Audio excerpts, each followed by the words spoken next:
Let's go ahead. Turn that off.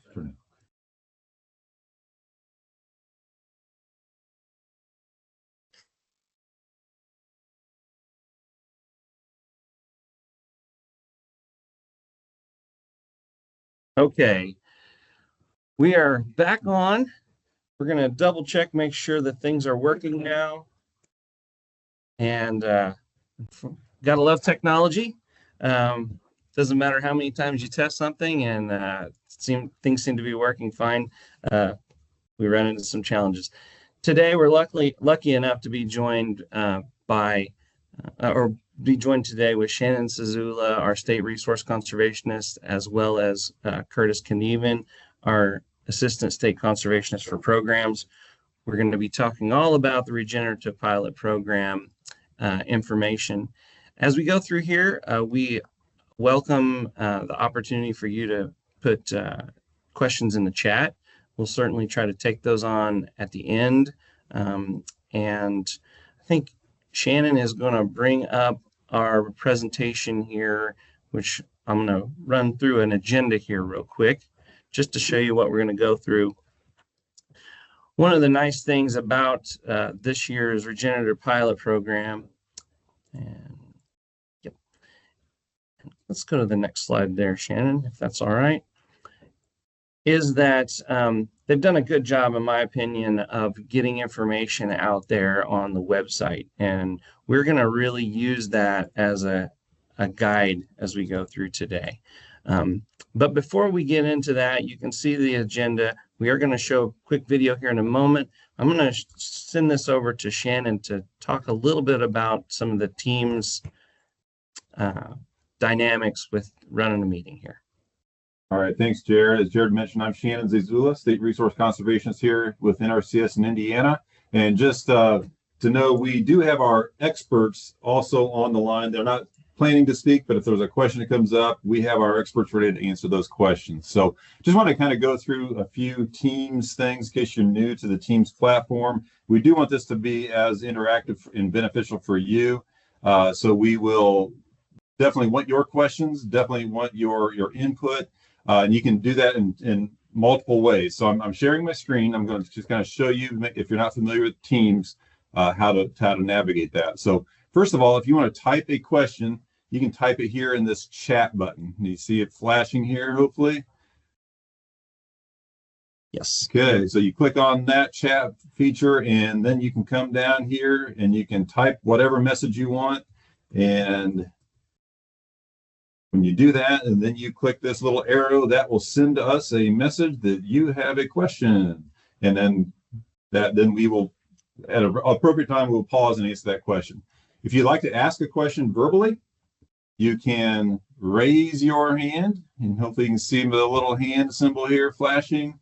You click that button, and it will put a little hand next to your name by the participants. We will then call on you at an appropriate time. When that happens, you will need to unmute, follow my cursor, unmute your microphone and ask your question. If by chance you are having technical difficulties, as we did, we will probably call you out and say, would you please type your question in chat, and then we will make sure that we get your question answered. If by chance you don't have any questions, or you're not able to use the chat or during the presentation, please send us an email. We will be happy to answer your question after the fact, or if you have questions as you leave this meeting at all, we will make sure we answer your questions as needed. All right, so with that, let's start out. Are there any questions before we start?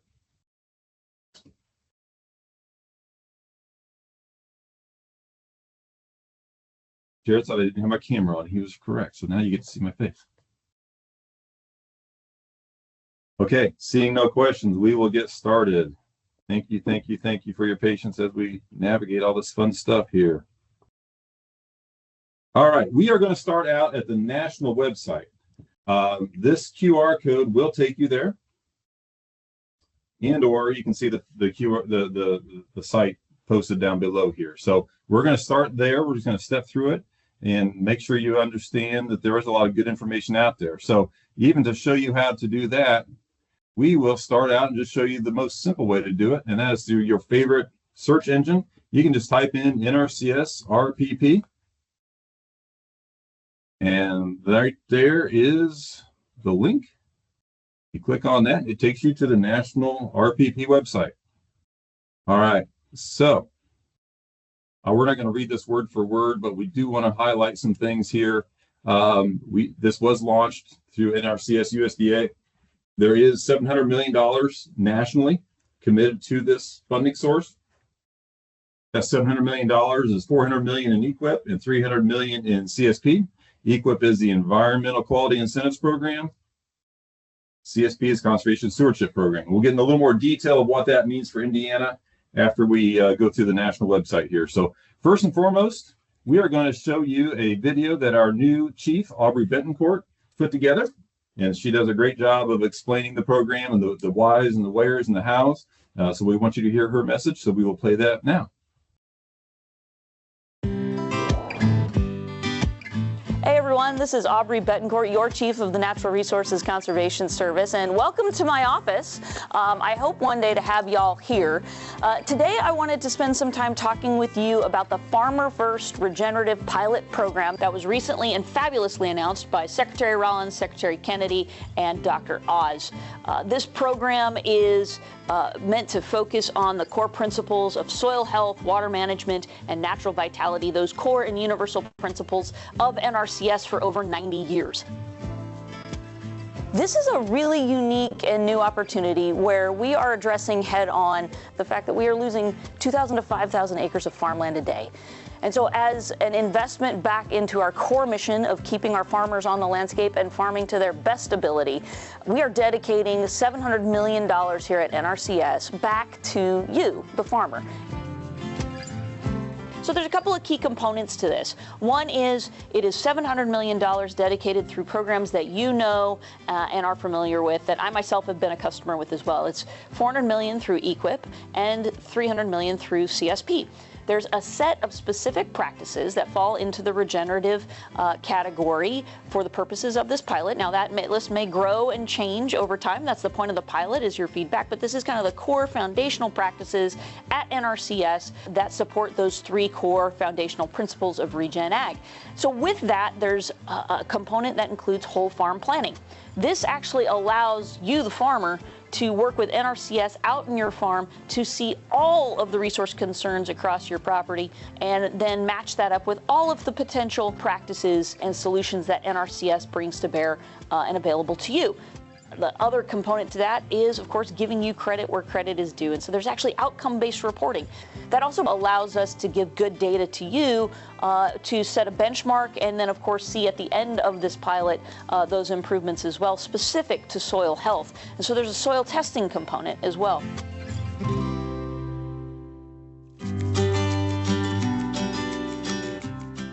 Now, critical to all of this is, of course, protecting your personal information.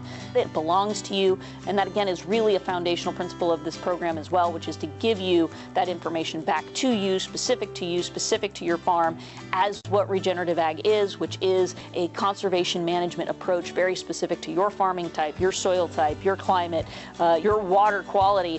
So let's talk about what engaging in this program would look like. I think there's really like three categories when I think of the customer coming into the office, when I think of myself or my family going into the office on this. You have those that we've already been engaged in these practices. So it starts with that menu of practices. You can find that on the Regenerative Pilot Program website on nrcs.usda.gov. Start there. If you're engaged in any one of those practices, I think you go into the office and you say, hey, I'm engaged in some of these. How do I merge into this program so I can get my initial outcomes report and explore what my other options are by looking at my whole farm plan, which then allows me to address multiple resource concerns on a singular application. So I think you start there. The second kind of category is really kind of where my family falls into, which is we probably need to look at this list and go, hey, do the practices I've been doing fall into any of these current practices? So reviewing that, and if there's anything on that list that I've been thinking of doing, how do I engage in this program in order to now take advantage of the practices I maybe haven't moved on yet, but would like to, and get that whole farm plan. So I have a multi-year plan for what I'm doing on my farm as I start engaging in these practices on the farm. So that's kind of that second category. And then the third is, I've never thought about this a day, and I should just take a look and see what it is, and see where it starts, and how do I start.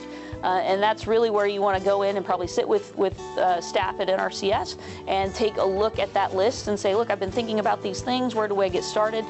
Please immediately tell staff to get out on your farm and come take a look at what all your resource concerns are. That's what our team out there in the field is designed and out there to do for you. Because this is EQIP and CSP, your applications are accepted all year long. And then again, on the back end of that is going to be that outcomes-based report, giving you credit where credit is due, both in your soil health improvement, your water quality and water quantity improvement, your habitat development, so that you can demonstrate what we all know to be true, which is the farmer is part of the solution and not part of the problem. Keeping you farming is so critical to taking care of those resources that take care of all of us. I would say your first call is that local office. Head in there. You're going to get to choose your own adventure if you want to stay in EQIP or you want to graduate to CSP. But again, this is all voluntary. It's all locally led. It's up to you. We know that you uniquely need to manage your farm. Please visit us at your local county office. You can find those at nrcs.usda.gov. And we look forward to seeing you in the field. Thank you so much for everything that you do. Please stay safe out there, and we will see you soon.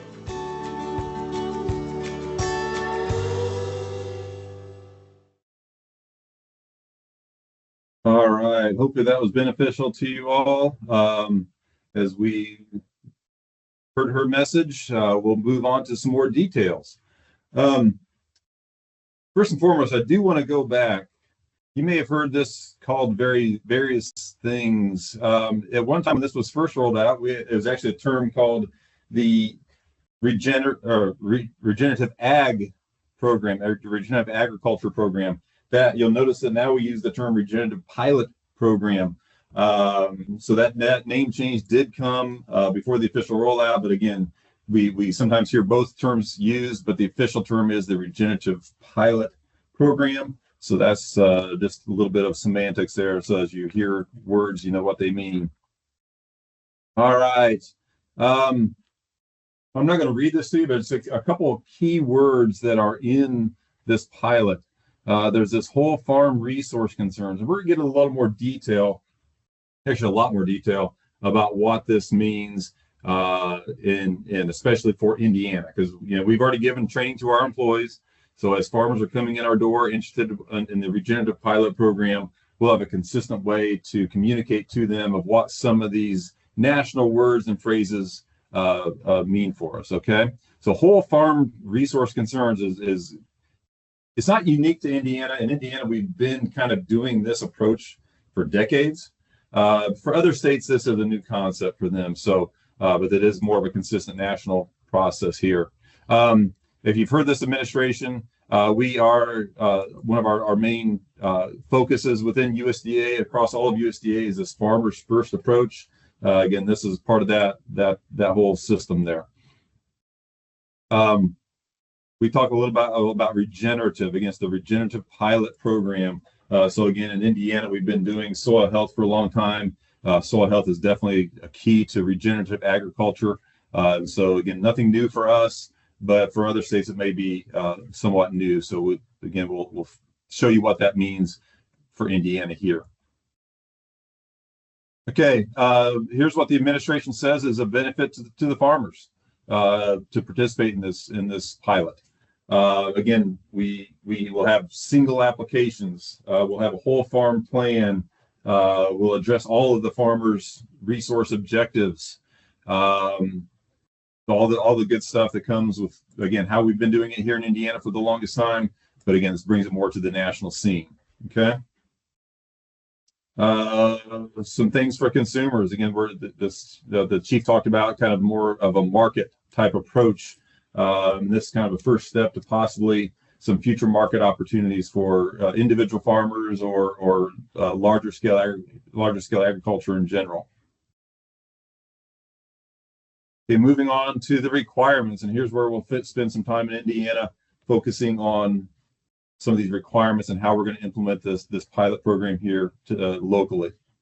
Again, these terms, we're going to get into some details what these terms mean. A whole farm assessment, regenerative management practices, soil health testing, all resource concerns. Again, these are terms that you may not understand, and that's fine. We're going to do our best to explain what these mean and then how we're going to define them here in Indiana. And then another one here is must meet NRCS plan criteria in the soil and water resource categories. Again, what does that mean? We will show you as our valued partners what that means. The chief mentioned these primary practices. We'll go into a little bit of detail about these, but you can see there are some videos on the national website for some of these practices. Hopefully these make sense to you, but we'll go in again a little more detail in case you have any questions about what some of these practices are or are not, and how this primary practice list relates to additional practices that a farmer may be interested in implementing. Okay, that was about all that I really wanted to cover on the national website. I'm going to pause here to see if there are any questions on this big, broad national perspective and what we've gone through so far. Shannon, we did have a question about what type of soil health testing will be done. Do you want to get to that now or wait till? We will get into that later. That's a great question. We will provide additional details on the soil health testing later on in our presentation. Good question. Thank you. And I'll answer this. If we say, hey, we're going to cover that later, if by chance we still didn't cover that in enough detail, please ask the question again after we're done talking about that. We'll be happy to expand on that as needed to meet your needs.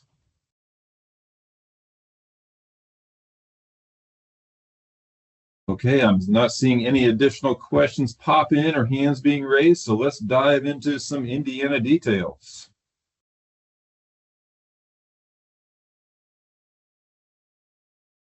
We'll start back up here where we left off.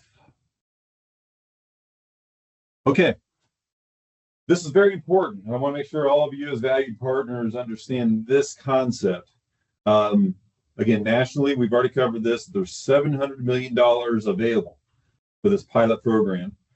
This is a target, okay? What this means is 25% of our environmental quality incentives program funds, which nationally equates to $400 million, and 25% of our conservation stewardship program funds, which equates to $300 million nationally.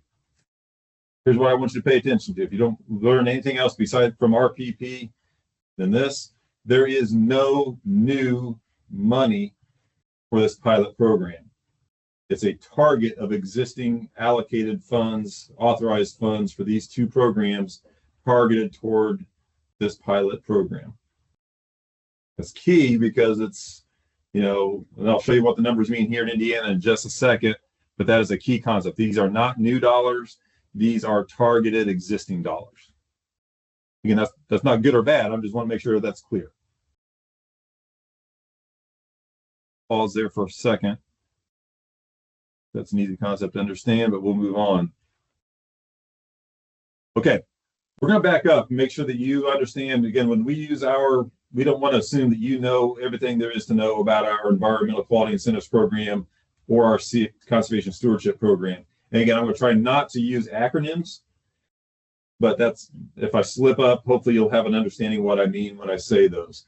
Okay, so let's back up and make sure we understand what the environmental quality incentives program is. In the most simple terms, the best way I explain this to clients and partners is the environmental quality incentives program is our fix-it program. What does that mean? That means we go to a farm and there is a problem, and I hate to use that word, but there is an issue. Let's just say a farmer has an issue with one of their natural resource issues out there on the farm, okay? And we make payments through the Environmental Quality Incentives Program to farmers to change something, fix something, change how they do something, repair a damaged soil or something to that effect, okay? Now, in Indiana, our Environmental Quality Incentives Program, we traditionally receive about $20 million a year, plus or minus. Again, history ebbs and flows. But typically we're looking at the $20+ million range for our environmental quality incentives program each year.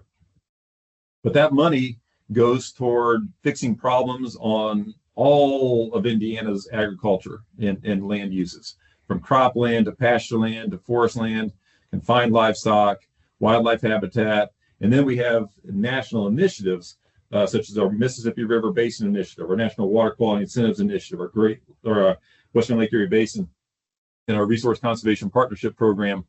All of those initiatives that we bring to Indiana, it comes out of that 20 plus million.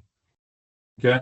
So again, $20 million, $20 plus million is a lot of money, but when you start carving and piecing out all of the resource issues across the state and all the initiatives and targets, that 20 million quickly becomes not as much for your maybe a specific issue that you might as a partner be interested in. And Shannon, I have a slide on that I'll discuss. Wonderful. So I'm going to pause there, see if there's any questions on the general concept of environmental quality incentives programs before we dive in deeper. I do have a question, Shannon. It's a little big picture that maybe discuss at the end, but I'll ask you now. Will you be covering how this will or won't work for anyone who is currently participating in EQIP or CSP? Yes, we will go into that. Make sure we cover that question as we move forward. Yes. Good question. Good question. All right, let's move on. Conservation Stewardship Program is different than the Environmental Quality Incentives Program, but they are related. Conservation Stewardship Program is the kind of, as I describe it, as the reward plus improve program. This is where we have farmers who may have already done a lot of conservation on their farm, whether it's through one of our programs or just on their own. This is their program that rewards them for their past efforts and then encourages them to maybe take that next smaller step. You know, you think of the Environmental Quality Incentives Program as you have a problem and you've got a big thing to solve. Conservation Stewardship is most of those big items have been solved, but there's maybe a little bit more advanced conservation that a farmer can do. This is their opportunity to do that. The Conservation Stewardship Program pays farmers an annual payment. Again, that annual payment is designed to reward them plus help them maintain what they've already done. And then also payments to implement new practices, again, to take that conservation effort to the next level. Again, Environmental Quality Incentives Program is payments to do something. Conservation Stewardship Program is payments for what they've done annually, plus payments to do something. Okay? Now, back in fiscal year 2024, the annual payment increased to $4,000 per year. $4,000 per contract per year. Prior to that, it was $1,500 annual minimum payment. So again, back in a couple of years ago, we had a big jump in the minimum payment that farmers received through this program. We also saw a huge jump in increase of interest in this program in Indiana because of that. Okay. Now, historically, Indiana receives over $15+ million a year for the Conservation Stewardship Program. And Conservation Stewardship Program is different than EQIP, Environmental Quality Incentives Program, because it targets actually cropland and pasture land and other lands. It kind of lumps those land uses together, but then it separates out forest land. So forest land, Conservation Stewardship Program contracts and applications are considered separately from Conservation Stewardship Program on other land uses. Okay. Again, broad, basic program terminology that is very important as we continue this conversation as we move into the RPP portions of each. So any questions on these? We did have a ranking question, and it's, does cropland rank high or lower versus grazing, forestry, and other areas? It seems there's not much cropland has been getting funded in past years pertaining to EQIP. First, I think that's something you might cover later on as far as, again, carving out those pieces and parts of that $20+ million. By the time everything's taken out, there's not as much left for cropland or forest land, so on and so forth. I assume, Andrew, you're talking about, you said pertaining to EQIP. Yeah. And so, that is a true statement. Yeah. And I'm going to go over in one of my slides that really this year with the 25% regenerative ag, it's an impossible task, but we have a plan in Indiana to move forward on it, but the numbers just don't math out. So, but anyhow, we'll get to that in my part. All right, good questions, good questions. Let's move on here. Okay, so back to the Regenerative Pilot Program. And we talked about that national 25% target. So in Indiana, in fiscal year, where we are right now in fiscal year 2026, just in FY stands for fiscal year, our initial environmental quality incentives program allocation was around $21 million. You take 25% of that, and that leaves pretty much $5.25 million for RPP. CSP in Indiana, we received $16 million. Take 25% of that, and that's about $4 million that will be targeted toward regenerative pilot program. Okay. So again, as we said, 5.25 million out of 21 million leaves what is that? 15.75 million for all of the other priorities of environmental quality incentives program in Indiana, cropland, forest land, wildlife initiatives, so on and so forth. So we start seeing that carving out a good chunk of money means less money for other priorities. But again, it's how it is. Again, I want to reemphasize this is not new money for Indiana nor for any state through the Regenerative Pilot Program. And Shannon, on that, I mean, it was very clear to us that this is targeted from the top. Mm-hmm. And Shannon's math is good enough for what we're doing. It's 25% off the top, and then you subtract initiatives, and then you subtract the other things. I just want people to be able to start hearing these things, because that's why it's going to be very challenging for cropland to get funded this year. Very challenging. In EQIP, that is. Go ahead. Good. Okay, let's carve out some of these national words and figure out what they mean for Indiana. So these are the words used nationally, and again, they probably mean something to you. Will mean something different to our clients, and that's where we will have this discussion with our employees and the client to make sure we get them into the right program to participate in this pilot.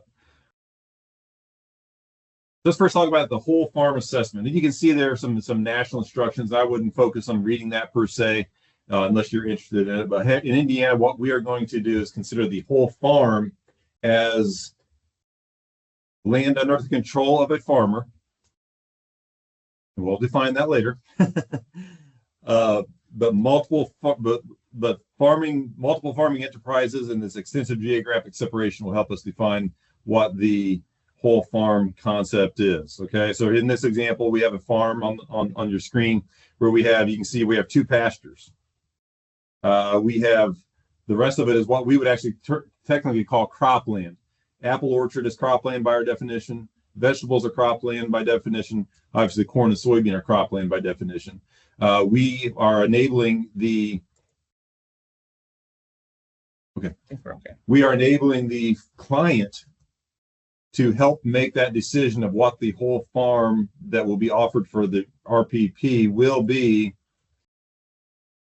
in consultation with our conservation planner. Okay, so in other words, we're looking at enterprises, multiple farming enterprises on a farm. So in this case, if the farmer owns all of this land on the screen, we would consider the pastures one enterprise, separate from their corn and soybean rotation fields, separate from their vegetable fields, separate from their apple orchard. If a farmer wanted us to assess the entire farm here, pasture and all the cropland, we will do that. If the farmer says, I'm really only interested in my corn and soybean fields, we will do that.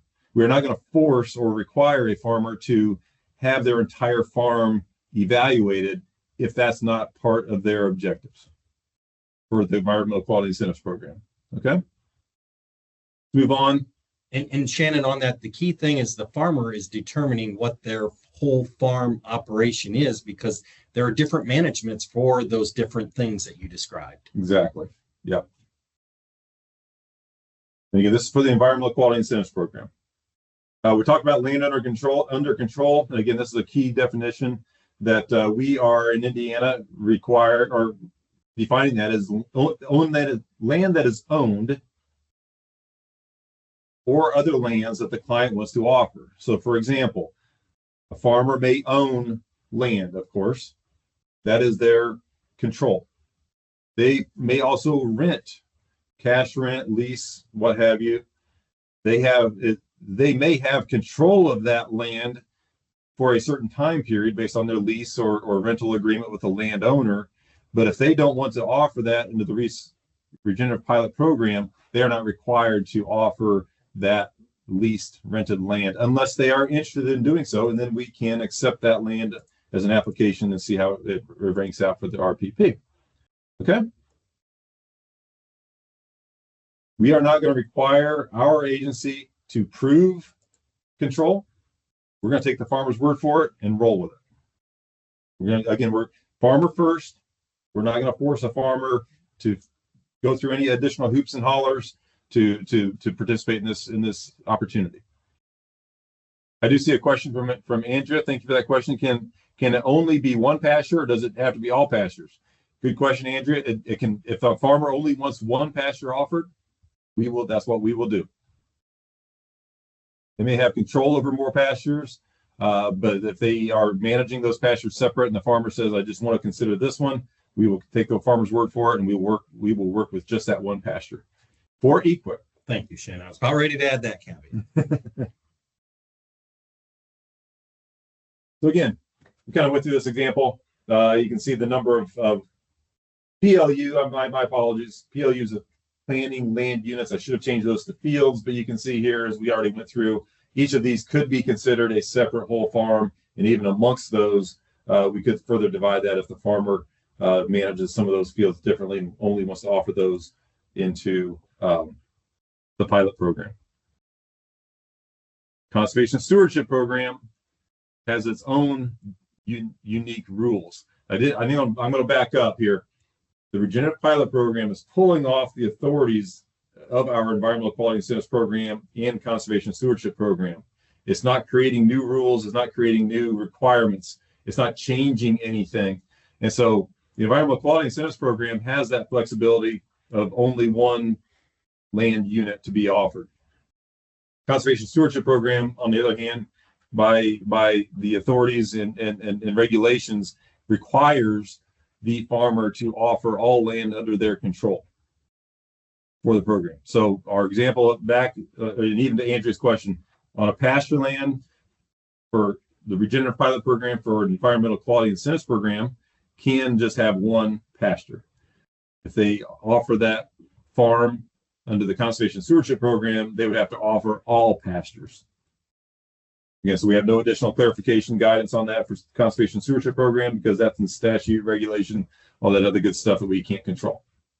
And really what Shannon's going back to on the authorities for funding, that's the Farm Bill type funding that Shannon's mentioned. So we're currently operating under the 2018 Farm Bill, and those rules and regulations are what we're following for the Regenerative Pilot Program, for the Conservation Stewardship Program, and the Environmental Quality Incentives Program. So again, we've given this to our employees, providing clarification to the national language because the words matter, but we are defining what those words mean for the Regenerative Pilot Program. Hopefully that makes sense to y'all. Okay, the other key component here of the national language is assess all resource concerns. Okay, now in Indiana, we've always had a minimum number of resource concerns that we are required as conservation planners in Indiana to evaluate on a farm or on a field that we are planning on. I'll get into a little more detail what I mean by resource concerns and everything else, but I want you to know this is really no change for Indiana.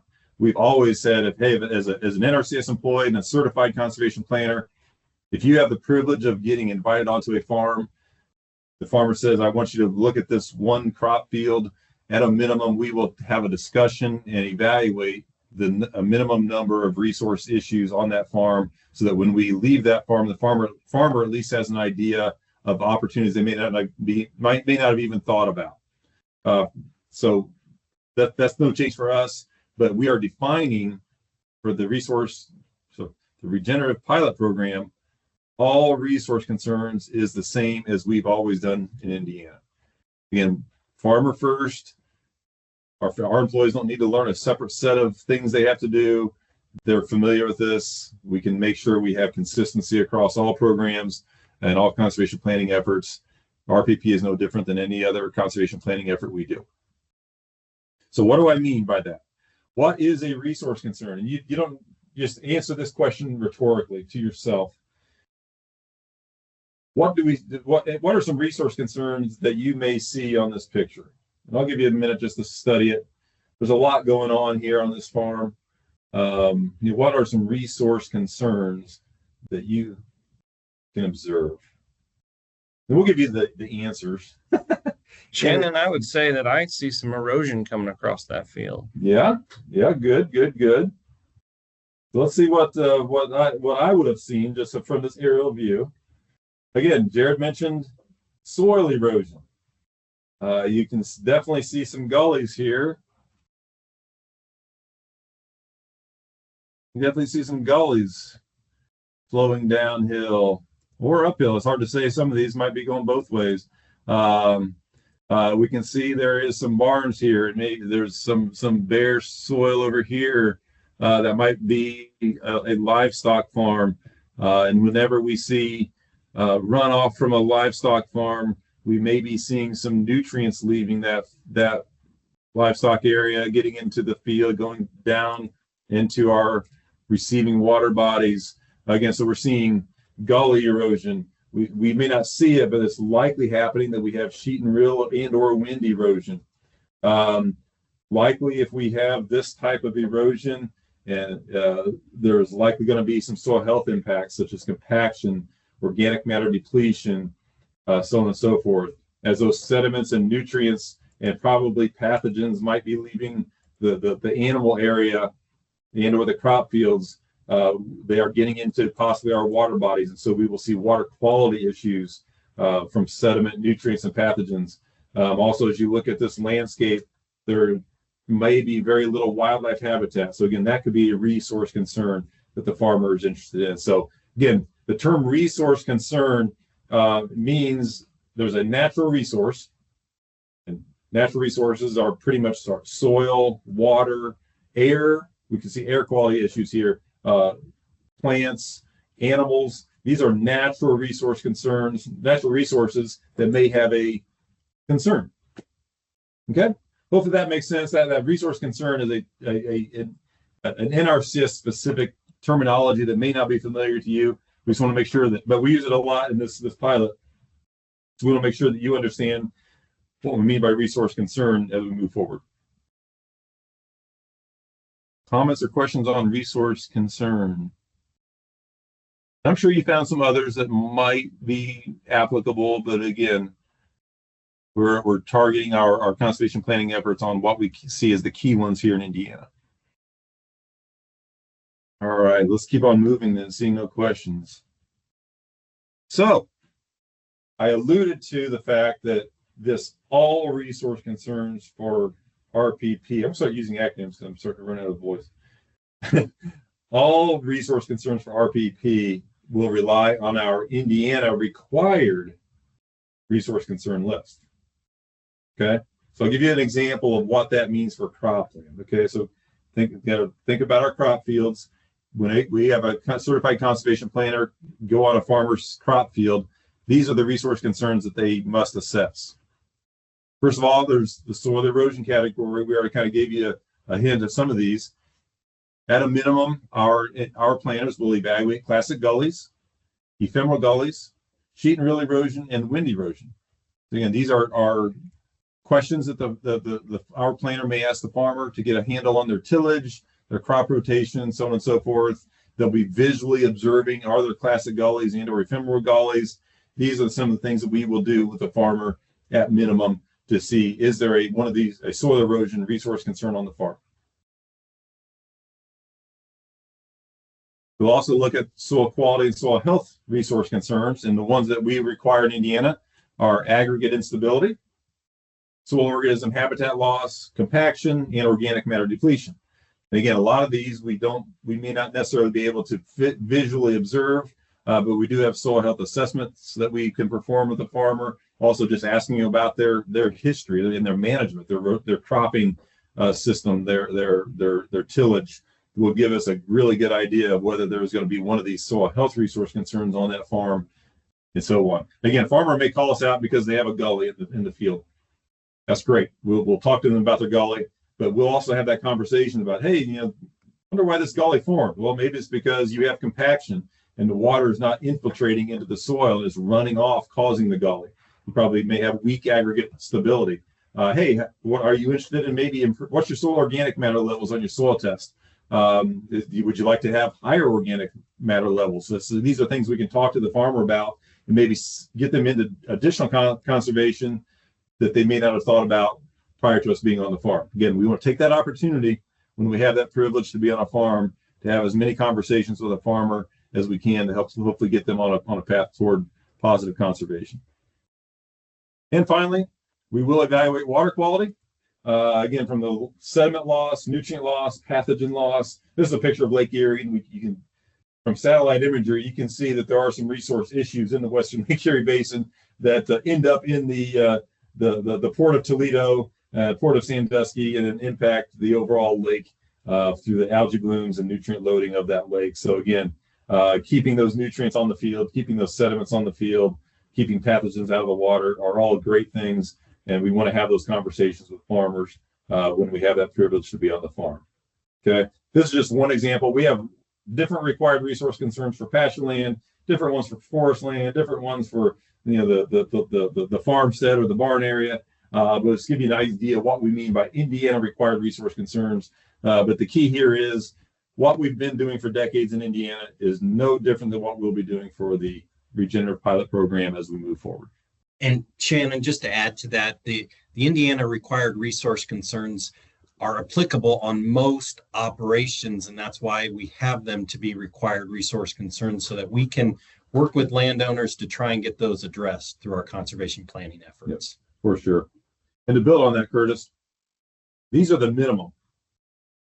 If a farmer says, and you'll notice probably a key one here, what we don't have is pesticide loss. We don't require that to be assessed, but if a farmer says, I'm really concerned about the pesticides leaving my farm, getting into the water, getting into the air, what have you, then we will assess that resource concern. If the farmer says, I'm really interested in greenhouse gas emissions or nitrous oxide emissions, air quality type things, we will evaluate those as well for the farmer. So we have a whole litany of resource concerns that we recognize as an agency. Each resource concern that we assess takes time. So if a farmer is not interested in it, we're not, aside from the minimum, we're not going to evaluate it. If a farmer is interested, we definitely will. And another key one is wildlife habitat. It's not required unless the farmer is interested in it. Then, of course, we will evaluate wildlife habitat and find ways of improving it on their farm. Questions on Indiana required resource concerns?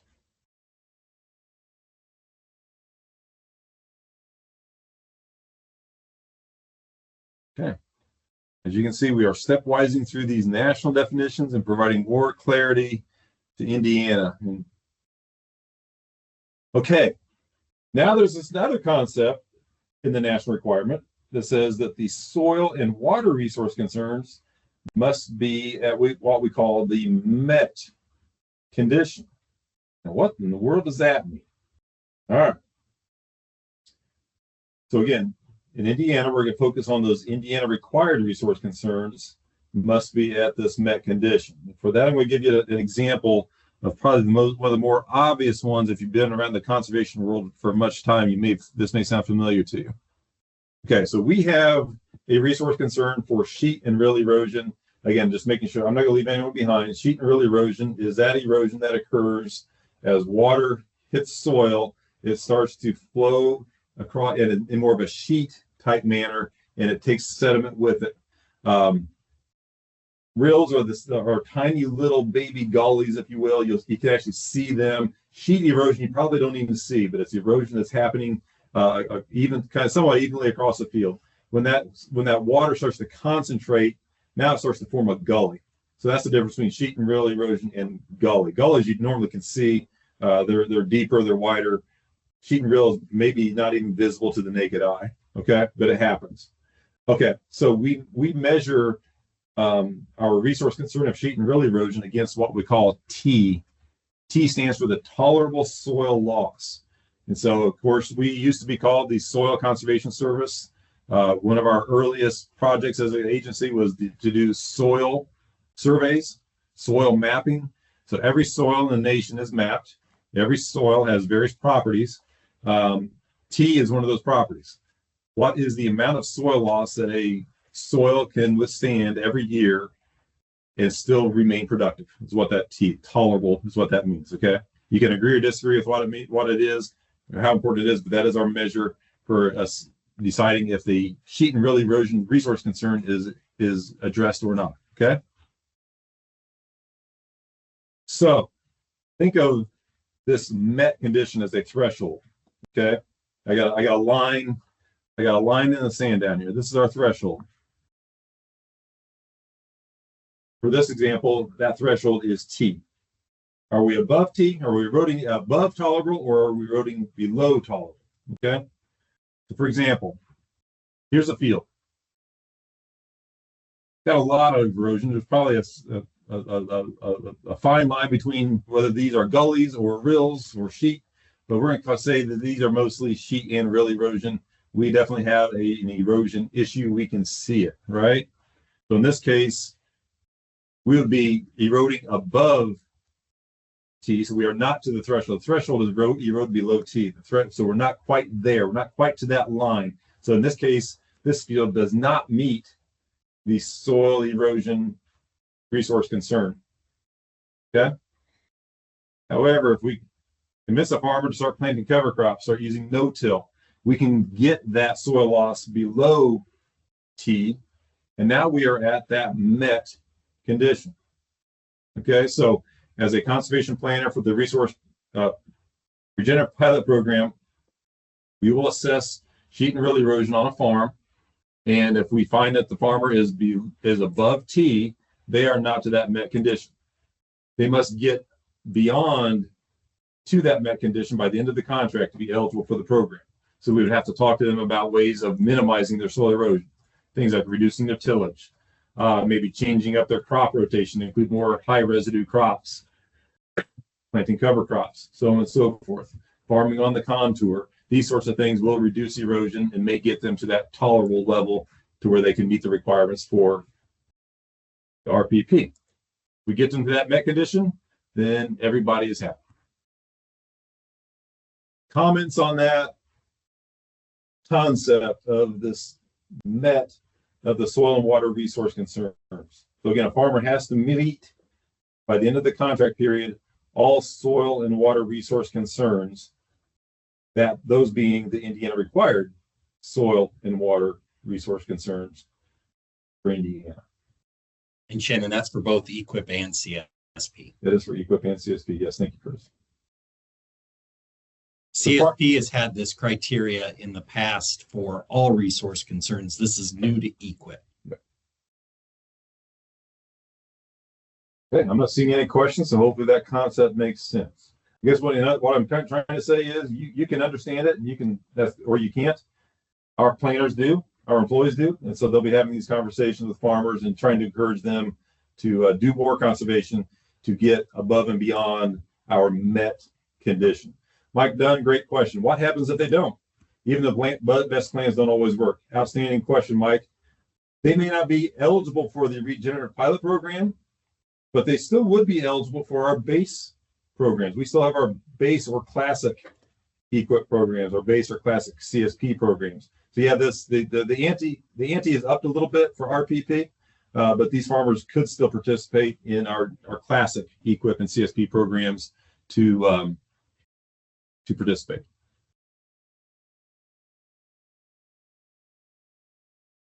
Ben, good question. Let's see, let me read it. And to clarify, is that all resource concerns that must be met, or specific concerns? Great question, Ben. It's only the soil and water resource concerns that must be met for RPP. So again, there's other resource concerns, or again, pesticide loss. That's not a requirement. Wildlife habitat. They may be a resource concern if farmers not interested in creating habitat, that those don't need to be met. So Mike Dunn, so could they not renew under RPP? I don't know if I know what that means, Mike. Renew. Hey Shannon, so you were saying that they couldn't get RPP funding in the future, but they could flip back to like traditional CSP or EQIP. So they just couldn't do like another RPP pilot or another RPP contract in the future if they didn't meet the resource concerns, or the like T as an example? So we were a bit quiet here, Michael, listening to this, Mike. So I'm going to try to restate it and answer part of it, and Shannon will jump in once so first thing, CSP renewals, and this is part of what I'm going to cover, are done. We no longer have renewals in an effort to reduce the number of tasks our field are doing. That was stopped this year. So CSP renewals were done. But to kind of answer your question in a different format, NRCS will evaluate the conditions that are there at the time of application. We address resource concerns on the land. So if they were in, and I'm going to use cover crops, and they had this not met condition currently out there. So cover crops were applied last year for whatever reason, it still had some erosion. That is still eligible because the resource concern is still on the land. And if I didn't answer that, please let me know. And Shannon, if you want to add, go ahead. And there is a difference between EQIP and CSP. Again, EQIP, this is going to be a competitive pilot, just like all of our programs. So the farms that have the most existing resource issues at the time when we go out on the farm, and farmers that are going to address most of those issues, those farmers will rank higher than other farmers. The flip of that is CSP. If we go out on a farm and we find very few resource issues, those farmers will rank higher in CSP than farmers that have a lot of issues. So again, our planners will try to find the best program for the farm, whether it's EQIP or CSP, but they're kind of opposite, if you will. The more problems, the better off in EQIP. The fewer problems, the better off in CSP. So I hope that helps. So if we've had past participants in programs, again, as Curtis mentioned, is what is the condition of the resources at the time that we're out on the farm working with the farmer. If they've had something that they've done in the past and it didn't work the way we planned, they would be suitable or eligible to try to fix that again. If what they've done has worked, they may be eligible to try for another contract for CSP to continue to get those benefits. I hope that answers that question. All right, we will move on, and we'll be taking a break here in just a minute or so when we find a natural stopping point here. Okay, now there is a difference between EQIP and CSP. This soil and water resource concerns met. Okay, and then if I didn't answer your question, there are other resource concerns, like especially on pasture land. Like we have some plant resource concerns that we are required to assess, such as invasive species, such as plant health. You know, if a pasture is overgrazed, those plants are not as healthy as a pasture that is being rotationally grazed. So we assess the condition of the plants in that case. Plant resource concerns are not required to be at this met condition, only the soil and water. Okay. Back to the soil and water resource concerns being met. EQIP requires at least one field to have that condition met. So if a farmer offers multiple crop fields, if they can get at least one of those fields to that met condition for soil and water, then that meets the requirements. For CSP, it is one land use. So again, if they offer multiple fields for CSP, every field of crop field has to meet that resource concern categories. If this is confusing, I agree. And again, that's where our conservation planners will be looking at the farm with the farmer and then seeing where they rate out in all these different requirements for the regenerative pilot program. Then we have that is on our field office technical guide, and we will put that in the chat at break so that you can see the tools that our planners and our farmers can use to see what are the required resource concerns. Well, I haven't even mentioned this. I will spill it out. We do use what we call an NRCS business tool to help us decide is a farm at that met condition or not. Like I mentioned, that tolerable soil loss. We do have a computer program, a business tool that helps our planners consistently evaluate farms to decide if they are at those various levels in the threshold. So, and that is called CART. It's the Conservation Assessment Ranking Tool. CART is our software that we use to assess resource concerns based on what we observe in the field and input from the farmer. So we will share that link with you, Ben. Thanks for asking that. All right, let's take a pause here. Take a break. Let's see what we can get accomplished in 5 minutes. And then we will come back and go over some more great details. I'll set a timer here for us, or Jared will, one of us, and we will see you back here in about 5 minutes, everybody. Thank you so much. If you think of questions, put them in the chat. Raise your hand. We'll get you in 5 minutes.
All right, this is Shannon again, Shannon Zazula again. We will continue. In the meantime, we did have an outstanding question from Jane Hardesty. Good question, Jane. What's the bottom line? How is RPP different than how we now go out on a farm and do a complete conservation plan of the farm, which that plan might include EQIP or CSP? What's the benefit to the farmer? Great question, Jane. And it might become more clear if there is such a benefit toward the end, but I will say again that these are not new funds, but they are targeted. And so again, that $5.525 million pot in EQIP may be an easier pot of money to get to. We don't know. We'll have to see what that looks like and see what the demand for RPP looks like. So that could be one benefit. Other than that, again, we'll go a couple more requirements. But that's about. Yeah, I mean, maybe it. The other way to think about this is our current priorities as NRCS employees from our chief. Maybe it'll help dictate how the next farm bill is put together to where there may be additional funding in a farm bill. So there are different ways to look at it. There's soil health testing that's required. And those core practices, I mean, cover crops is one of those core practices. It may actually help get some of the cover crop practices planned. So with that, I led right in, didn't I, Shannon? Yeah. So we'll hold that, Jenny, and see if we can find other benefits. But they are there, but they're not as drastic for Indiana as they might be for other states. Let's put it that way. We've kind of been doing this. So here's your list of national practices, and you can see over here we do have these. Again, this is a national list. We did not come up with this. There are practices that are applicable to cropland, forest land, and pasture land. And we'll kind of go through these. A lot of these are more popular practices. We'll kind of make sure we have an understanding what these are. Conservation crop rotation is where we would be looking to add a new crop to the rotation. As we know, most of our crop fields in Indiana are managed under a corn and soybean rotation. We're helping farmers, pay them to implement things like small grains like wheat, barley, maybe some oats into that rotation. Even some of our more unique fuel type crops, as I call them, things like camelina, wintercress. These are crops that we could add into our corn soy rotations and pay a farmer to bring in some of those newer crops into the rotation for market share as well as environmental benefit. Cover crops, as Curtis mentioned, obviously we know cover crops are very popular. Here's drainage water management, one of our key practices to help keep those nutrients and the water on our fields versus getting out into the waters. Forestry improvement for us foresters on the call. Forestry is eligible for RPP. This is the key forest practice that we have out there. Nutrient management, again, managing the 4 R's of our nutrients, the right rate, source, time, and placement of our nutrients. Pest management conservation system. We've used the pesticide resource concern a lot, but if the farmer is interested in minimizing the loss of pesticides off the farm, we can help them pay to do that.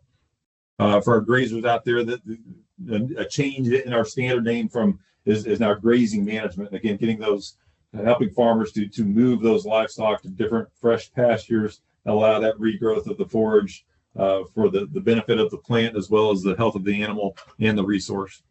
Our no-till standard, which also makes sure we're clear, also includes strip till.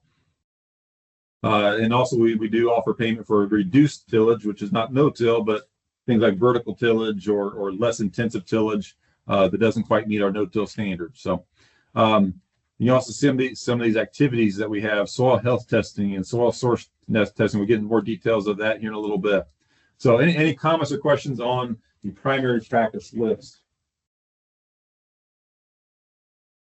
And I will say that to participate in the RPP, at least one primary practice must be either planned or already implemented on the farm on at least one field. And that's kind of key. So at least one of these practices must either be planned to be implemented using our payment if needed, and or we document that the farmer has already done this practice, and then that makes them eligible for RPP. And we'll get into a little more detail of what I mean by that and why a farmer might be interested in saying that I've already done this versus they have not. Okay, seeing none, we'll move on. So you saw the list of primary practices. Well, RPP also offers other practices. So if a farmer meets that RPP eligibility, again, we've talked about land under control, meeting the soil and water resource concern categories, at least one primary practice, that then opens up the opportunity for other practices to be included in the RPP contract. So Jane, I guess back to your question, that could be one benefit of RPP is if, a farmer has been trying to get payment to do, say, I'll use the example of a waste storage facility, a high cost practice. Maybe they've applied, but they can't get in. If they're willing to maybe do cover crops at the primary practice, and they show that field that they're going to do cover crops on meets the soil and water resource concern opportunity, that opens the door for payment for a waste storage facility. Okay. That is one big benefit. All right.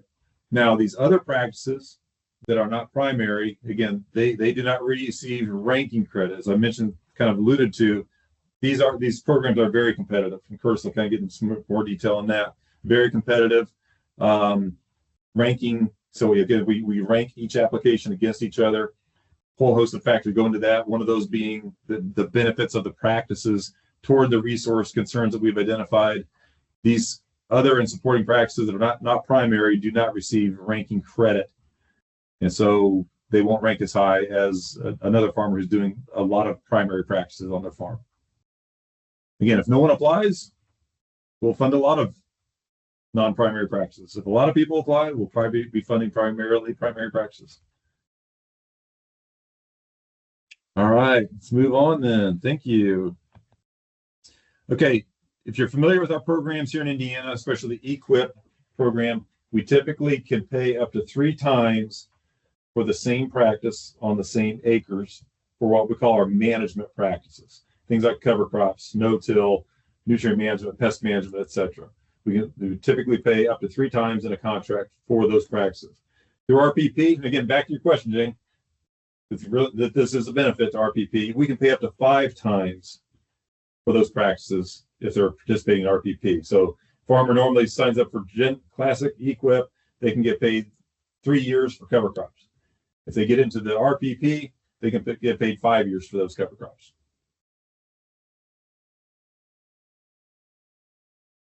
That's another benefit. Jane, your question is rattling right along. It's perfect question. Perfect question. All right. The final big difference between RPP and classic programs is this requirement for soil health testing. Now I'm going to focus on that word health. And did anyone catch it? What did the chief say? She said soil testing. You catch it? This word health is extremely important when we talk about RPP. There's a huge difference between soil testing and soil health testing. So again, words do matter. And so we're going to go into what the differences are between soil health testing and soil testing. But as we talk to our farmers, they may not hear that word health, but we need to make sure they do understand it because it's a big difference, okay? So we do have what we call a conservation, evaluation, and monitoring activity, or CEMA for short, CEMA. Code number is 216. It is the soil health testing, conservation, evaluation, and monitoring activity. This is the means where we can pay a farmer to hire soil health testing to be completed on their farm as a participant in RPP. Now, before we're going further, we already do offer and have offered soil health testing to farmers through our classic EQIP program. So this is not necessarily a benefit to RPP. This is a requirement. Farmers can do soil health testing and not participate in RPP. If they participate in RPP, they have to agree to do soil health testing. Okay. Now, the national requirement is that there has to be at least a minimum of one soil health test on at least one field at the beginning of the contract and another at the end of the contract. And as the chief alluded to, this gives the farmer a baseline. And this is a good thing. You know, hey, where is my health of my soil as I'm starting my conservation journey? What does it look like? Soil health, I'll go into that in a little bit more detail. But then we also require them to do it at the end of the contract. So it's a 5-year minimum. So at a minimum, they will be doing soil health testing at the beginning, let's call it year 1, and then also in year 5. I didn't mention this, but EQIP does have the authority to go out to 10-year contracts. If a farmer has a 10-year contract, then they will be doing that soil health testing toward year 10. Okay. They can do more than one soil health test on their farm, but one is the minimum at the beginning and the end. Okay, Tom Crow asked a really good question. Is there enough capacity to get the soil health test done? I'll kind of get to that in a little bit, Tom, as I move through this and make sure I do answer that question and don't skip it. Again, so this is important. So this is one big separation. If a farmer says, I don't want to have anything to do with that soil health testing, then that's great. We can put them into our classic programs, but they would not be eligible for the Regenerative pilot program. Okay, let's move on here a little bit. The difference between soil fertility testing is, of course, we call it soil testing and soil health testing. Pretty much, soil fertility testing is something most farmers, we hope, are familiar with. They may hire a certified crop advisor or another consultant to go out and take soil tests, or they do it themselves. Take soil samples on the farm, send it to a lab. They get a report back of how much phosphorus is in the soil, the organic matter content, all these other great things that a soil test gives the farmer. They can then hopefully use those results to manage their nutrients and other factors to make sure the crops are getting the nutrients they need and they're not losing excess nutrients. Soil health testing is actually looking more at the life in the soil. It's a measure to monitor the soil biology. And again, that's where this is something that could change possibly in a 5-year period. There's a lot of speculation about that. But anyways, there's a big difference between soil testing and soil health testing. The difference is primarily one is looking at nutrient content. The other is looking primarily at the life in the soil. Now, little caveat, the science of soil health testing is young. The data points are young. When I say young, I'm talking, less than a couple of decades worth of experience in these tests. So there's a lot to be learned yet. But this is what we're doing nationally, so we're running with it. The sampling methods are different. A traditional soil test sample will not meet the requirements for a soil health test, because again, we're trying to monitor life. We don't want to squish that life or compress that life or dry that life out. The sampling and handling methods are totally different. So again, make sure that the words matter when you make sure farmers understand soil health testing is different than soil testing. I'm going to keep going as we, and then we'll get back to these questions. Okay, like I mentioned, we have a document. You can use this QR code to get to that document and see the requirements. Or the website there, or you can just do a word search. Probably I did not word search SEMA 216, but my guess is you'll get close to it. Again, these are national documents, so these are dictated at the national level, and that's where they come from. Okay. All right. Soil health testing is available on all land uses. It makes a lot of sense on cropland. Makes some sense, probably a lot, on pasture land. It makes less sense on forest land. But again, if we're going to have a farmer participate in RPP and they're offering their forest up, they will be doing soil health testing on their forest land.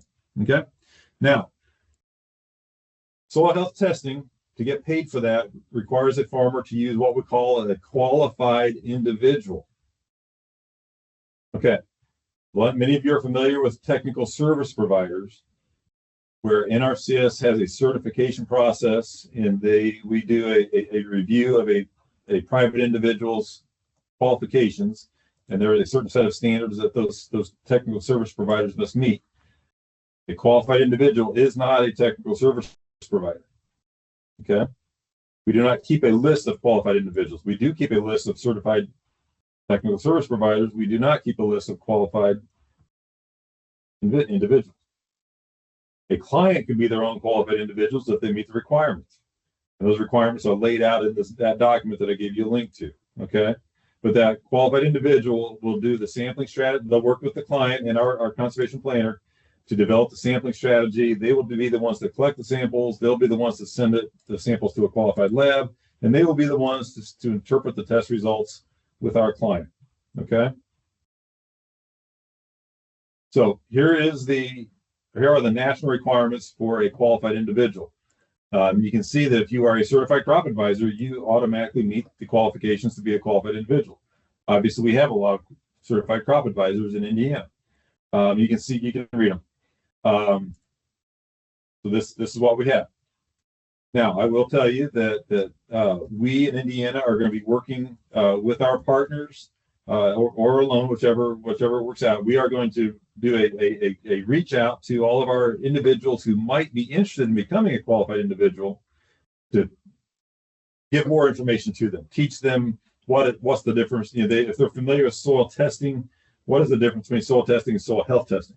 So we can hopefully get a lot of our people that meet the basic eligibilities for qualified individuals to get them trained on how to do soil health testing. So when we have farmers that participate in this program or participate in soil health testing in general, they have a large group of qualified individuals that they can pull on to help them get that work done and interpret those results. So we will be doing that. We are looking at probably the first soil health samples to not be collected until spring of 2027. So we will have pretty much an entire year to get individuals trained on how to be a qualified individual, how to meet our requirements, get them ready to help our farmers do the soil health testing next spring. Okay. More to come on that. But if you know of folks who may be looking to expand their business operations, business options to farmers, this will be a great opportunity for them to expand on that business opportunity, maybe make some money along the way. Okay. Let's go back to the questions, Jared. Mm-hmm. So Tom had a good question. Is there enough capacity to get the soil health test done? That's a great question, Tom. Right now, there are upwards of a dozen labs that meet the qualifications to do soil health testing in the nation. I'll repeat that, 12 labs, about that many in the nation. Do they have the capacity? I can't answer that question. That's yet to be determined. However, as we have, $700 million nationally, again, a chunk of that is going to soil health testing. Our hope, our expectation is that traditional soil test labs may say, hey, I probably need to get the equipment, the know-how, the certification to be able to do these soil health tests, because that's a business expansion that could prove very beneficial to the businesses. So as we're anticipating, again, we're looking at about a year before we're doing soil health testing. I would venture to say there's probably going to be some businesses that say we need to get up to speed so we can meet this demand, or increase our capacity on existing labs and or expand to include soil health testing. Okay, go up just a little bit. Oh yeah. Okay, great question, Kate. To add to Tom's question, is there enough capacity to get the whole farm planning done? That is a great question, Kate. Without getting into too much detail, if you paid attention to what's gone on with the federal government employee situation in the last year, Indiana has lost about 80 of our employees. Indiana alone has lost 80 of our NRCS employees. We will get the job done. I can tell that. Is there enough? Yet to be determined, but yes, we will get the job done. A great question. Thank you for asking. And I mean, we'll get to this in my portion a little bit about demand. I mean, we're not going to fund every application that comes through the system. I mean, we have a significant backlog. Previous programs that we had, Inflation Reduction Act, definitely increased our desire for conservation programs. We have a huge backlog of both CSP and EQIP at this time. Huge backlogs. So I'll let the next question. Following up that, Andrew, great question. Will you possibly be looking at partnership staff to assist the soil health testing? Not soil health. Again, if a partnership employee is qualified, here's the definition of qualified individual. They could be a qualified individual that a farmer could hire. Now, I'm going to get on a little bit of a rabbit trail here. And if a partnership employee, they can be a qualified individual. However, that is a business decision of the partner. Do they want to start charging farmers for their services and that sort of thing? If they do, and if they're one of our USDA partners using USDA resources such as building space, phone, lights, computers, vehicles, any of that would have to be not used at all to do the work of a qualified individual. So that's a good question. Let's go back up to Barry's question. The farmers received cost share on one or more practices in the past for addressing a single resource concern, and now would like to upscale that practice to meet criteria for multiple/newly identified resource concerns. Can these same practices be included for cost share under a 5-year RPP plan? The simple answer, Barry, is yes. As Curtis mentioned, we will assess the resource concerns at the time of the application, and if a resource concern exists and a practice, and even reinstalling that practice, cover crops is a perfect example. Once the cover crop is in the ground and it's terminated and the crop's growing, the cover crop is done. If the farmer stops cover cropping, resource concerns will be there. So yes, we will help them. They will be suitable to using cover crops again. Now, again, if they do that through the Environmental Quality Incentives Program, that's one option, possibly, if they have a resource concern that can be addressed, or CSP could be another option for them to continue cover cropping. So the answer to your question is yes, but it depends on the situation in the program, and we will evaluate that during our conservation planning process. And I want to just touch a little bit more on CSP because previously CSP had enhancements, and now CSP has practices, and we have similar practice payments for EQIP and CSP, to where I think in Indiana we will see a shift toward using CSP more, especially with cover crops, because one thing we haven't mentioned at all, and I know I'm digging into the weeds, and I think Jared pulled this out of my presentation, but there's a statutory, which Congress input into legislation, that cover crops gets 125%. Jared's laughing at him because he's like, he didn't think I needed to get in the weeds. But cover crops get 125% payment in CSP, which is not applicable in EQIP, and it makes a huge difference for the cover crop payment. Huge. All right, Tom, you have a great question. Is there flexibility to adjust the lab techniques listed in the SEMA? Again, these are national, so there's always an opportunity. But I would almost have to guess that that ship has sailed for this year. But if you as the public have comments on that, we'll find you a means to relay those suggestions to our national leaders. And that's where changes will have to be made on that. All right, let's go back, keep on the soil health testing. Again, our qualified individuals will get trained on how to do this. They can read the scene. It's all laid out there very well in that document. But again, the goal is to get that baseline data for the farmer and then track those benefits of the conservation practices. Hopefully, at the end of a 5-year period, a farmer will say, "Wow, I can see, I can feel changes in my soil, and now I have these lab results that kind of prove that things have changed. I'm on the right track. I'm going to continue doing what I'm doing and keep benefiting my farm." And so on and so forth. Again, there are sampling protocols. We do have a limit of 1 of these soil health tests per field per year, but we can schedule multiple soil health tests on multiple fields if a client wishes. Payment. What do we get, or what comes from a sample? We do have 2 different payment options. The one is about $500, and you can see what the lab analyses requirements are. Then there's a $770 option, which includes the first set plus a couple other additional soil life type measurements out there that the farmer will get a report on. Shannon, before you move on, can I hop in real quick? Sure. Hey, thanks. This is Amanda Couts. I'm the state soil health specialist for Indiana NRCS. So I have deep dove SEMA 216, whether I wanted to or not at this point. And I think this slide might help answer Tom's question a little bit, which is why I wanted to hop in real quick. Those tables on the right side of the slide are showing preferred methods, which is the method that like National really wants us to do. There are also alternate methods listed if that lab does not have the preferred method available. So there are a few options. But as Shannon said, for 2026, that ship has sailed. We've basically got what we've got for that SEMA, but if labs have suggestions, let us know and we can get them in touch with the people who may be able to alter that in future years. But I thought that might help answer that question a little more. Great. Thanks, Amanda. All right, we talked a little bit about SEMA or the soil health testing on forest land, and we think it's a stretch. But again, if a forest landowner wants to participate in this program, they will be required to do soil health testing. There could be some benefit. There have been some questions, especially as we do invasive species control and other forest management activities. What is the impacts of herbicides and other management on soil life? This could be a way to get an answer to that. But whether it has no impact or it has major impact. Again, this could be a way of maybe getting some answers to some of those common questions we're hearing from clients and others in the forestry industry. All right, with that, are there any questions for me?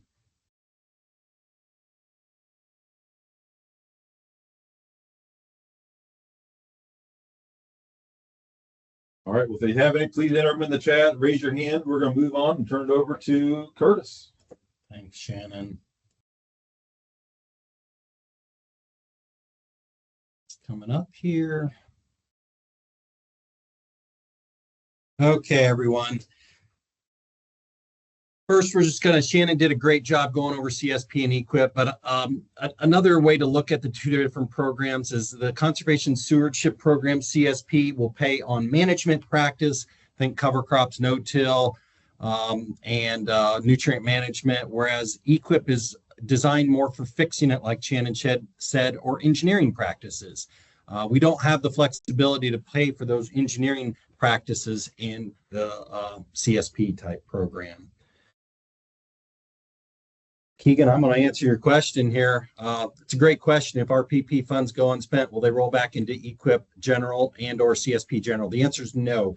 At this time, NRCS at the national level says it has to be returned or a second sign up. So if we do not use the Regenerative Pilot Program or RPP funds, we have to give them back.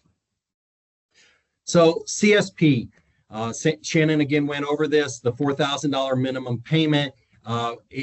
Some of the improvements we did this past year were to help make our NRCS employees' jobs easier and for the future of our programs to help simplify them. The programs have become very complex in recent years, so we've done things to help reduce the amount of managing that we have to do and to help move forward in an efficient manner. So just some of these changes that you're seeing are to make things more efficient. We do not allow participants to have multiple contracts on the same operation, so we will be allowed to modify and increase an existing CSP contract. Again, this is one contract per operation, and again, it's just to help minimize those administrative burdens and reduce errors across multiple contracts due to payment limitations and whatnot. Also with CSP, they increased the contract payment limit, so it's now $300,000 for individuals and entities, and a joint operation can be $600,000. Last year, that was $200,000 and $400,000. So just clarifying policy to help do some of the things that Indiana has done in the past, minimizing the contract management burden. So those are some of the improvements that they've done this past year. Okay. Slides got a little jumbled here, but early on, people asked a lot of questions about money going to the categories. The RPP or Regenerative Pilot Program is 25% off the top. If you start adding these totals up, you'll quickly see that there's more than 100%. Initiatives. In Indiana, we have roughly 25% of our allocation, or around $5 million, that go to initiatives. Through the Farm Bill, there was a target of 50% that needs to go to livestock. Through the Farm Bill, there's also a target of 5% for beginning farmer and 5% wildlife in EQIP. There's also another target that Indiana has, source water, that we do in the background. So that's why that's a little bit smaller. The source water isn't as impactful, but other states did have a separate ranking category or pool for those applications to be considered in source water.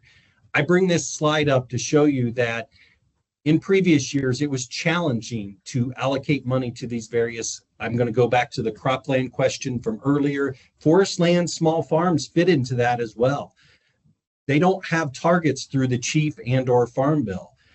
We do have a plan in Indiana to be able to meet the targets to the best of our ability and allocate the money, but it doesn't leave a lot of room for applications in our traditional ranking pools like cropland, small farm, forestry. And that is because of the targets mandated by either the farm bill or our chief. And again, I'm not going to go into great detail, any more detail on that. Just know for EQIP, it is extremely competitive. We don't have a lot of flexibility in where the money will go.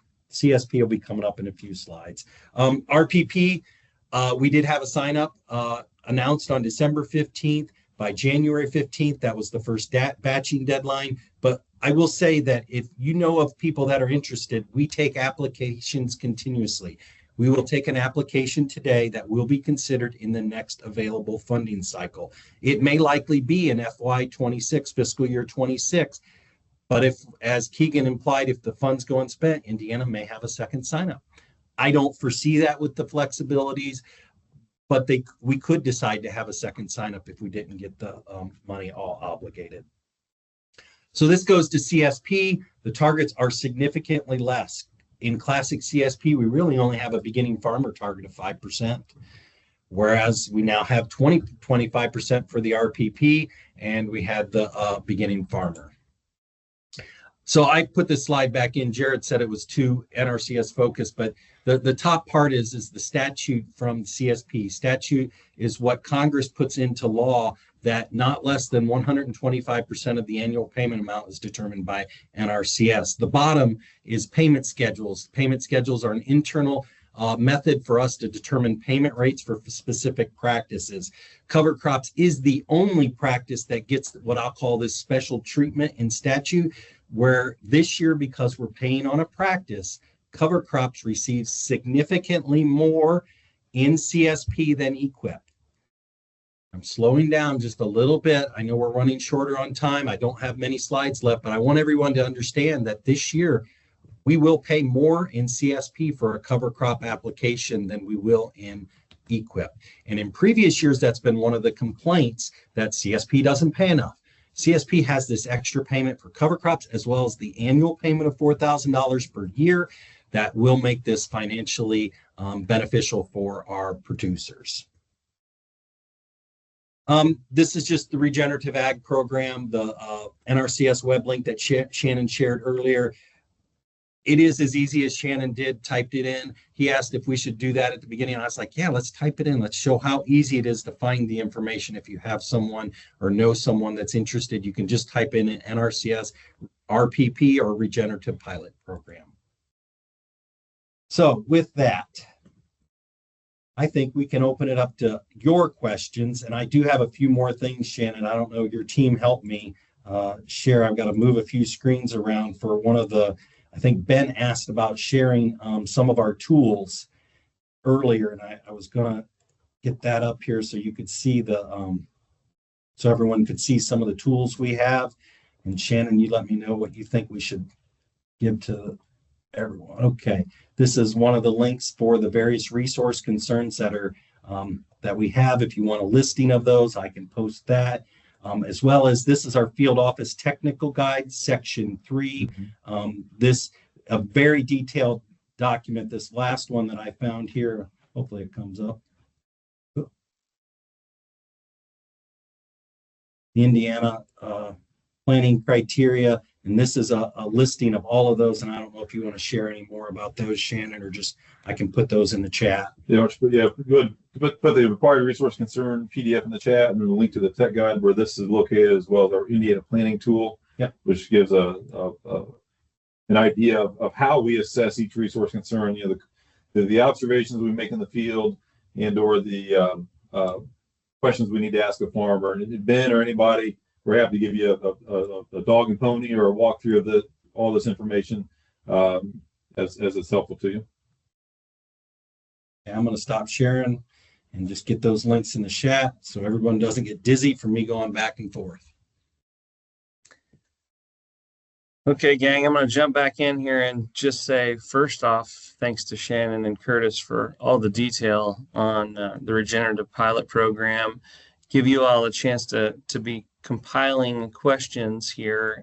As you can see, we've kind of wound down on our formal presentation here. I do want to say, beyond today, the sharing of information certainly doesn't need to stop. And we may still continue to learn things about this program as national. It is a pilot program, so I'm sure they're going to learn things and be adjusting in the coming months, in this next year as we get this rolled out. But just want to say, please feel free to reach out to myself. I know your local district conservationists have been well schooled in a lot of this, but we're certainly happy to take your questions and get that information out. So looks like we have some questions coming in here. I'm going to go off of camera and pull these up so we can get our experts talking about these. It's like from Michael Dunn. Can you please send both presentations to attendees? These have been super helpful, greatly appreciated. You all hosting the share. We are learning together. Absolutely, Michael. That's a great point. We will do all of that, and I appreciate the kudos there. I agree with you. We all learning together, and you partners out there helping us spread this word and educating folks is really important. So thank you. Keegan gives us a thank you as well. Let's see, we got a great update. Thank you. Okay, here we go. Hans has a question, looks like. Does a QI, a qualified individual, have to register or otherwise record credentials with NRCS? It's a great question, Hans. The answer is no. We do not require you to prove credentials with NRCS, nor will we have a list that we will maintain. Like I mentioned, we are going to do a reach out to prospective qualified individuals and provide a training of sorts and make sure everyone understands the soil health testing protocols and what would be required. And hopefully we'll have that yet this summer or fall, and we'll be reaching out to groups that have these individuals, but such as Indiana Certified Crop Advisors and others, to make sure we get a good group of people trained on how to do these for our farmers.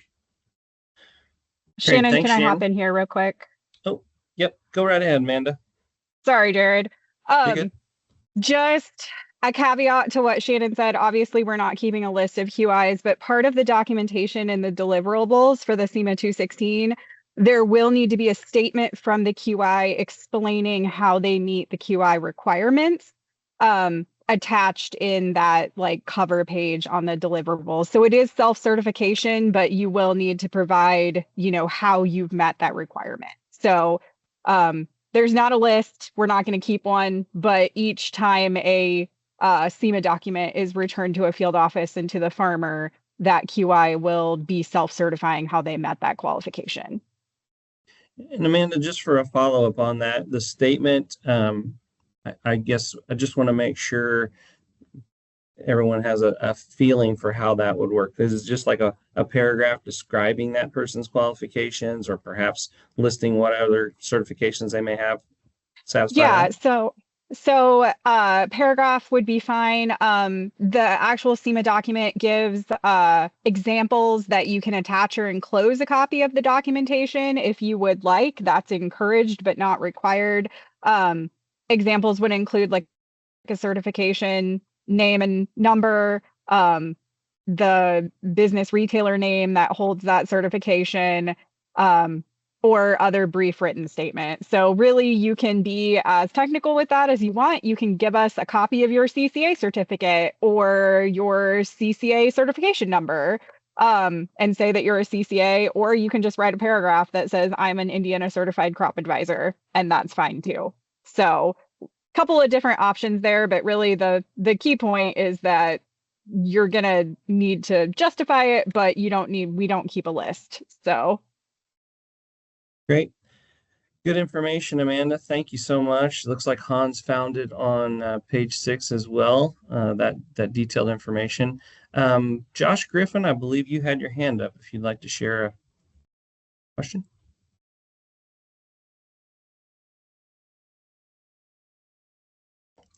I don't know if you can, let me see, Josh. Are you able to come off of mute, Josh? If for some reason There. there we go. We can hear you. Sorry about that. I don't know why it wouldn't. For a second, it wouldn't let me unmute. Anyway, sorry. Thank you very much for the presentation. Presentation was very good, and I appreciate it. During the presentation, you referenced the supporting practices, but I didn't see an inclusive list of all the supporting practices. There was a reference to some of them, to like management, some of the management practices. Do you guys have a working list of supporting practices, or is every NRCS eligible practice a possible supporting practice? Great question, Josh. Every Indiana priority practice is eligible for RPP. As listed in our practice user guide, we didn't get into that, but every practice that we offer payment on for Classic, EQIP, and or CSP is available as a supporting or other practice for RPP. Yeah, but it just doesn't. But it wouldn't receive ranking points, correct? Correct. It can receive payment, but not ranking points. Yep. Okay. Just for context, and Shannon, you may know this, after the State Tech Committee meeting, I sent an email through AFWA asking for clarification on that because of the featured practices in the regenerative pilot. The big things I noticed missing were 327 and 420. So a lot of the herbaceous permanent vegetative cover is not included within the regenerative pilot. What I'm hearing you say is that those could be supporting practices. So they could be funded with regenerative pilot monies, but not receive ranking criteria. I did send an email, which I know has gone through lobbying channels to DC as far as adding those practices, but I was just curious about it because we'll see what answer comes in the future. Like Jared said, this is a pilot, so as they adapt and evolve, I'll be curious to see if those get added or what happens. But the fact that they're included as supporting practices makes me think that they'll fall back to that answer. Yeah. So thanks for that question, Josh. And just a reminder, here in Indiana, and Curtis went over this, we have 10% of our EQIP allocation targeted toward wildlife habitat. We rarely spend that money. So actually, a farmer applying for the wildlife ranking category is going to have a higher chance of getting funded than going through RPP. Yeah. And so if we have farmers interested in wildlife habitat, there's a very good chance they will get funded outside of RPP. Correct. For wildlife habitat plannings, Josh, we use about 6 to 8% depending on the year in Indiana. Right. So with that 10% Farm Bill stipulation, we typically fund 100% of those wildlife habitat restoration type needs. But you don't have that specific funding pool anymore, correct? Because of the changes with this. Oh, I thought you'd reduce. I thought you'd. Well, I mean, isn't it kind of a show game? You changed the names of the funding pools to reduce the total number of funding pools. Yeah. So what we did, and I don't want to get too much in the weeds. Long story short, previously we had funding pools. They switched to categories. There is still a wildlife category to help us meet that target of 10%. So we still have that ability to splice out those wildlife ones. Yes. Okay. You hit the nail right on the head, Curtis. That's what I was driving at is if the practices aren't included, you're going to have harder trouble meeting your 10% carve out. But basically what you just said with that 10% or with that category, now there might be a greater likelihood that if you apply for wildlife, that you would get funded outside of RCP. Correct. Which is basically what you just said. So, okay. That helps clarify. That's what I was driving at. All right, good discussion. Thanks for the question there, Josh. Moving forward here, Tony had asked about the recording for today. The intent is to share this recording and get it out there. I know we had several folks that were hoping to join us today that scheduling conflicts did not allow for that. So definitely intend to share the presentation and continue to take questions beyond today as well. I will just clarify that. Typically the USDA teams, you may not be able to get the recording by going back to this link itself. So we will convert that over to a YouTube so that we can share it more publicly. So we'll get that to you. Thank you. Yeah, exactly. Appreciate that. Jane says, thank you for your time and effort to provide this awesome information for the partners. This is another opportunity for all field partners to work together to provide this program to our farmers. Looking forward to see how SWCDs can partner. Thanks, Jane. Always positive outlook on things. Appreciate that. And obviously we want to bring the partners along with us in any way we can here. No more questions in the chat currently. So, oh, we got one popped in right there, Brian. Great. Will you have any type of press release or document discussing this opportunity that we can share with our producers and encourage them to dig into the opportunity? I think I'll take this one, Brian. Initially, we definitely had a press release that talked about the sign-up process, and there was a press release associated with the release of this program. Be happy to share that. Actually, the website that that we showed at the very beginning, and Shannon, if you wouldn't mind, maybe we'll put that QR code back up on the screen for you all. That website, I believe, actually has the press release linked in it, so we can actually go to that website as well. But Brian, that is the information that all of us are going off of and has been shared to the public. So that should be the most up-to-date information there. Oh, Chris Vance also populated it into the chat. Thank you, Chris. So we're getting down here to the last bit of this presentation, informational session. So I'm going to give a last call for questions coming in on chat.